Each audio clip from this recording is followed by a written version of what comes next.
Hello दोस्तों, स्वागत है आपका IQ स्मार्ट पे। तो मैंने अभी एक किताब में बहुत ही इम्पॉर्टेंट चीज़ पढ़ी है और ये इतनी इम्पॉर्टेंट है ना कि जिसे अगर आप समझ जाते हो तो अपने पैसों को मैनेज करने में, आपकी संपत्ति की जो अभी स्थिति है उसे मैनेज करने में आप और भी स्मार्ट बन जाओगे। सच में कमाल की चीज़ है, इसे समझना हम सबको बहुत ही ज़रूरी है। यानी कि जो लोग पैसे कमाते हैं ना या फिर कमाने वाले हैं, उनके लिए ये चीज़ समझना बहुत ही ज़रूरी है। पैसे कमाने के बाद जो चीज़ सबसे ज़्यादा मैटर करती है, जो हमें या तो अमीर बनाती है या तो गरीब बनाती है या तो मध्यवर्गीय बनाती है, वो है कि हम अपने पैसों को मैनेज कैसे करते हैं, किस तरह से आप अपने पैसों का, अपने संपत्ति का प्रबंधन कर रहे हैं। ये बहुत ही मैटर रखता है। आप चाहे कम पैसे कमाएं या ज़्यादा पैसे कमाएं, आप जिस तरह से अपने पैसों को मैनेज करते हैं उसी तरह की आपकी स्थिति हो जाती है, या तो मध्यवर्गीय या तो अमीर या तो गरीब। तो मैं जो यहाँ पे पढ़ा हूँ ना, इससे आपको एक बहुत ही मस्त चीज़ समझ में आने वाला है।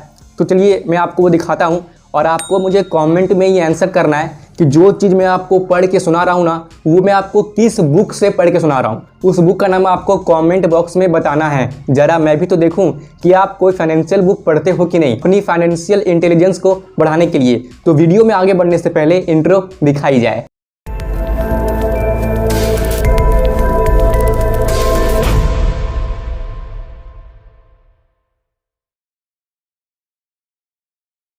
तो चलिए मैं आपको पढ़ के सुनाता हूँ। तो यहाँ पे आप देख सकते हैं कि यहाँ पे दो तरह के बॉक्सेस हैं। एक है आपका इनकम स्टेटमेंट और एक है आपका बैलेंस शीट। आप ध्यान से देखिएगा। तो ये इनकम स्टेटमेंट में यहाँ लिखा हुआ है आय और यहाँ लिखा हुआ है व्यय, ठीक है ना। ये है बैलेंस शीट। तो आय का मतलब होता है इनकम, यानी कि आप कितनी इनकम करते हैं मंथली, और व्यय का मतलब होता है आपके खर्चे, यानी कि जो भी आपके खर्चे हैं उसे व्यय कहते हैं और इंग्लिश में से एक्सपेंस कहते हैं, ठीक है ना। यहाँ पे लिखा है वर्तमान, यानी कि आपका प्रेजेंट है, जो भी आपके खर्चे हो रहे हैं ये आपका प्रेजेंट सिचुएशन है।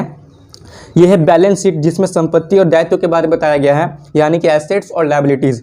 तो जो संपत्ति है ये आपके भविष्य के लिए है, यह भविष्य में आपके काम आएगा, ठीक है।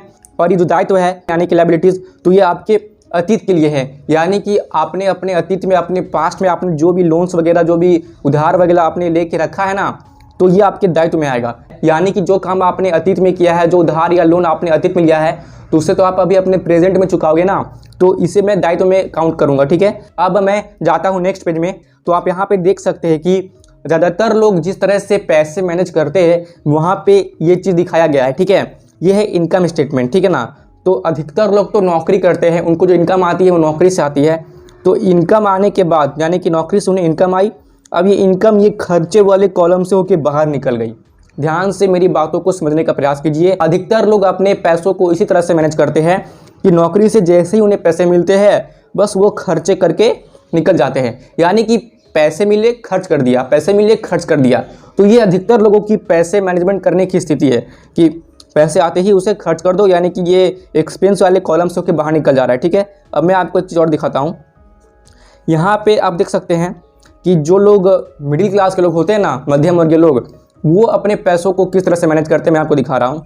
कि जैसे कि नौकरी से आपको पैसे मिले, उन्हें जो भी मध्य वर्गीय लोग हैं, तो पैसे मिलने के बाद वो गए खर्च वाले कॉलम में, यानी कि पैसे मिलने के बाद उन्होंने खर्च किया। और अगर पैसे कम पड़ते हैं तो वो लोन भी लेते हैं। जैसे कि मान लीजिए कि आपकी सैलरी है 20,000 रुपये और आप 50,000 रुपये की सामान खरीद रहे हैं, तो आप कैसे खरीद पाएंगे? आप तो नहीं खरीद पाएंगे, आपको तो लोन लेना ही पड़ेगा, ठीक है ना। आपको EMI करनी पड़ेगी, जो भी हो। तो अधिकतर मध्यम वर्गीय लोग क्या करते हैं, देखिए कि नौकरी से पैसे मिलने के बाद वो खर्च वाले कॉलम में गए, यानी कि पैसे खर्च किया, और अगर पैसे कम पड़े तो उन्होंने लोन लिया या अपनी EMI करवाई, जो इनके दायित्व वाले कॉलम में जाएगा, और फिर ये दायित्व वाला कॉलम से के वापस से खर्च वाले कॉलम से बाहर निकल जाएगा। संपत्ति कुछ नहीं है, यानी कि इनकम मिलने के बाद भी खर्च हो रहा है, ऊपर से जो मतलब अब जो लोन लिया, जो उधार लिया है, उसे तो भविष्य में चुकाना पड़ेगा ना। तो उसे भविष्य में चुकाने के लिए भी उसे खर्च वाले कॉलम में दिखाया गया है कि बेसिक नीड्स के लिए तो खर्च हुआ ही, साथ में लोन चुकाने के लिए या EMI चुकाने के लिए भी खर्च हुआ, और पैसे मतलब एक्सपेंस वाले कॉलम से ही बाहर निकल जा रहे हैं, ठीक है ना।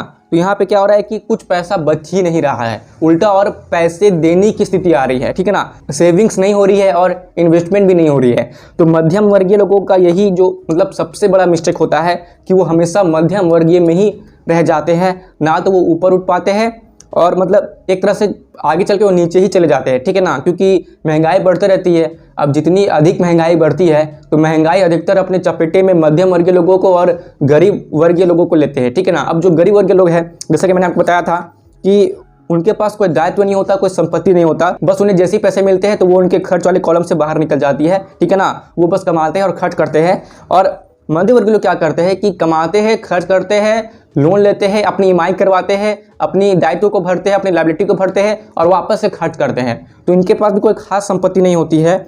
अगर मैं आपको अमीरों की दिखाऊं इनकम स्टेटमेंट और बैलेंस शीट, तो उनका क्या होता है कि जैसे ही इनकम आया तो वो पहले अपने संपत्ति वाले कॉलम में निवेश करते हैं, संपत्ति वाले कॉलम में निवेश यानी कि इन्वेस्टमेंट करते हैं।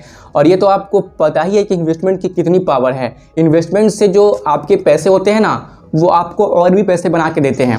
तो जो अमीर लोग होते हैं वो अपनी इनकम से अपने एसेट वाले कॉलम में इन्वेस्ट करते हैं, यानी कि ऐसी जगह पे अपने पैसे को इन्वेस्ट कर देते हैं जहाँ से उन्हें और पैसे आते हैं। और वहाँ से जो उन्हें पैसे आते हैं ना, उन्हीं से वो अपने खर्चे चलाते हैं, ठीक है ना। और उनके पास दायित्व काफ़ी कम होता है, क्योंकि मतलब ऐसी स्थिति आती है कि उन्हें दायित्व यानी कि लायबिलिटीज़ यानी कि लोन्स और ईएमआई लेने की आवश्यकता कम पड़ती है। मैं ऐसा नहीं कर रहा हूँ कि अमीर लोग लोन से ईएमआई नहीं करवाते हैं, करवाते होंगे, लेकिन वहाँ भी कोई ट्रिक अप्लाई करते होंगे जिससे कि उन्हें वहाँ भी कोई फ़ायदा हो। और वैसे वो अपने लोन से ईएमआई कम ही रखते हैं। मतलब कि मेरे कहने का मतलब ये है कि अमीर लोगों की जो एसेट्स होती है ना, उनकी लायबिलिटी के मुकाबले ज़्यादा होती है। मेरे कहने का बात को समझिए। जो गरीब वर्ग के लोग होते हैं वो बस कमाते हैं और खर्च करते हैं, और जो मध्य वर्गीय लोग होते हैं वो कमाते हैं, खर्च करते हैं, लोन से ईएमआई करवाते हैं, यानी कि अपने लायबिलिटी वाले कॉलम को बढ़ाते हैं, यानी कि एक ऐसा कॉलम जिससे बाद में उन्हें चुकाना ही पड़ेगा। और उन्हें चुकाने के लिए फिर वो खर्च वाले कॉलम में जाते हैं और चुकाते हैं, और खर्च वाले कॉलम से ही मतलब बाहर निकल जाते हैं। तो उनके पास भी कोई खास संपत्ति नहीं होती है। हर महीने ज़्यादा करके उनके जेब से पैसे बाहर निकलते रहती है, यानी कि पैसों के मामले में मध्य वर्गीय लोग अंदर से खोखले होते जाते हैं। उनके माइंड में बहुत ज़्यादा टेंशन और स्ट्रेस होने लगता है कि मेरे पास पैसे की कमी है, महंगाई बढ़ रही है, क्या करूं, ठीक है ना। तो पैसे की स्थिति मतलब उनकी फाइनेंशियल कंडीशन अधिकतर मामले में खराब ही रहती है, उतनी अच्छी नहीं रहती है। जबकि अमीर लोग तो स्मार्ट डिसीजन लेते हैं। वो क्या करते हैं कि जैसी उनकी इनकम हुई ना, तो सबसे पहले वो अपने एसेट वाले कॉलम में निवेश करते हैं। एसेट वाले कॉलम में निवेश करने का ये मतलब है कि वहाँ पे पहले इन्वेस्टमेंट करो। अब इन्वेस्टमेंट करने के बाद क्या होगा कि वहाँ से जो रिटर्न्स आएंगे, ठीक है ना, मतलब उनके पैसे ने जो पैसा कमाया, वो इतना पैसा कमाया जा रहा है वहाँ से अपने एसेट से कि वो अमीरों के खर्चे को भी पूरा कर रहा है, साथ में उनके दायित्वों को भी पूरा कर देता है कहीं ना कहीं। यानी कि जो दायित्व उन्होंने पहले लेके रखा है, जो लोन ईएमआई, उन्हें भी वो चुका देते हैं, ठीक है ना। आप इस तरीके से समझ सकते हैं कि अगर आपने कोई घर बना दिया है और उसे आपने रेंट पे दे दिया है तो वो आपके लिए एसेट हुआ, ठीक है ना। तो वहाँ से जो आपको रेंट आ रहा है, तो उसी रेंट से आप अपने सारे खर्चे चला रहे हो। तो उसका मतलब क्या है कि आप अपने एसेट से आने वाले इनकम से अपने खर्चे आप चला रहे हैं। जैसे कि आपने किसी स्टॉक्स में निवेश कर दिया है, अब उस स्टॉक से आपको हर साल डिविडेंड मिल रहा है, और आपको इतना डिविडेंड मिल जा रहा है कि वो आपके सारे खर्चे को, आपके सारे इच्छाओं को पूरा कर दे रहा है। तो इसे हम कहेंगे कि आपके एसेट्स वाले कॉलम ने आपकी सारी इच्छाओं और ज़रूरतों को पूरा किया है। तो अमीर लोग यही करते हैं कि इनकम आते ही सबसे पहले अपने एसेट्स वाले कॉलम पर ध्यान देते हैं, उसे बढ़ाते हैं, और वही एसेट्स उनकी सारी ज़रूरतों को यानी कि लायबिलिटी को, एक्सपेंस को पूरा कर देता है। मैं आशा करता हूँ कि आपको मेरी बात समझ में आ रही होगी। कुछ डाउट है तो आप कमेंट बॉक्स में पूछ लीजिए, लेकिन ये ध्यान में रखिए कि मैं आपको ये सब किस बुक से समझा रहा हूँ, ठीक है ना। अब एक चीज़ और, अब यहाँ पे जो इनकम स्टेटमेंट है और जो बैलेंस शीट है, उनकी कुछ मतलब सरल भाषा में कुछ डेफिनेशन दी गई है जिसे समझना भी बहुत ज़रूरी है।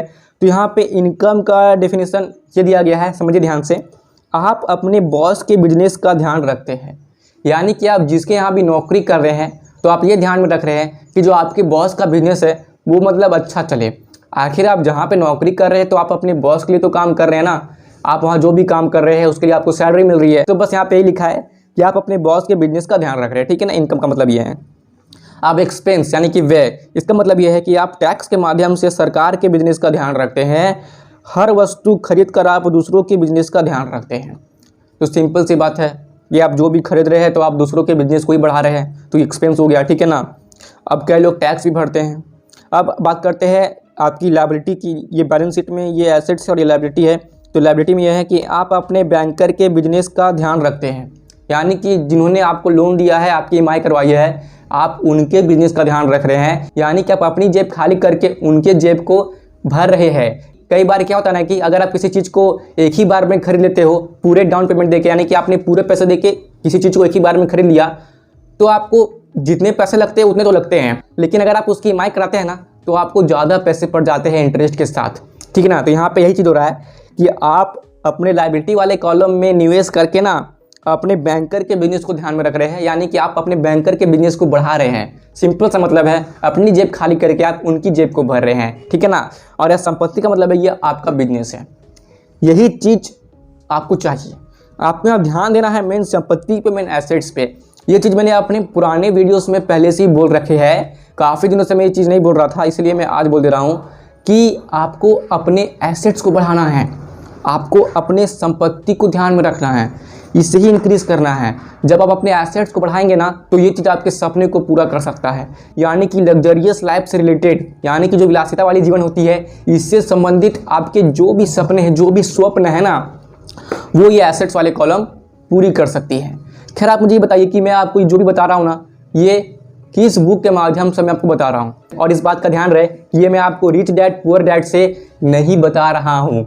मुझे पता है कि अधिकतर लोग कमेंट करेंगे रिच डैड पुअर डैड, नहीं, ये किताब जो मैंने आपको अभी पढ़ के सुनाया ना, जो पेज, ये रिच डैड पुअर डैड से नहीं है। अब ये किस किताब से है आप मुझे कमेंट करके बताइए, और आपको क्या सीखने को मिला वो भी आप मुझे कमेंट करके बताइए। इसी तरह की वीडियोस रेगुलर बेसिस पे देखते रहने के लिए चैनल को सब्सक्राइब करके जो पास में बेल आइकन है ना उसे जरूर से प्रेस कर दीजिए, ताकि मैं जब भी इंफॉर्मेटिव या ऐसा कंटेंट जिससे कि आपको वैल्यू मिले वो अपलोड करूं ऐसी वीडियो, तो उसकी नोटिफिकेशन आपको उसी वक्त मिल जाए। और ऐसा तभी हो सकता है जब आप बेल आइकन को प्रेस कर देंगे। इस चैनल को सब्सक्राइब जरूर से कर लीजिएगा, क्योंकि आपके सब्सक्राइब करने से हमारा मनोबल बढ़ता है और भी वीडियोस बनाने के लिए। आप मुझे फेसबुक और इंस्टाग्राम में फॉलो कर सकते हैं, जिसकी लिंक भी आपको डिस्क्रिप्शन बॉक्स में मिल जाएगी। और यहाँ तक आपका रुकने के लिए, अपने कीमती समय को देने के लिए और मेरी बातों को ध्यान से सुनने के लिए और समझने के लिए आपका सच्चे मन से बहुत बहुत धन्यवाद।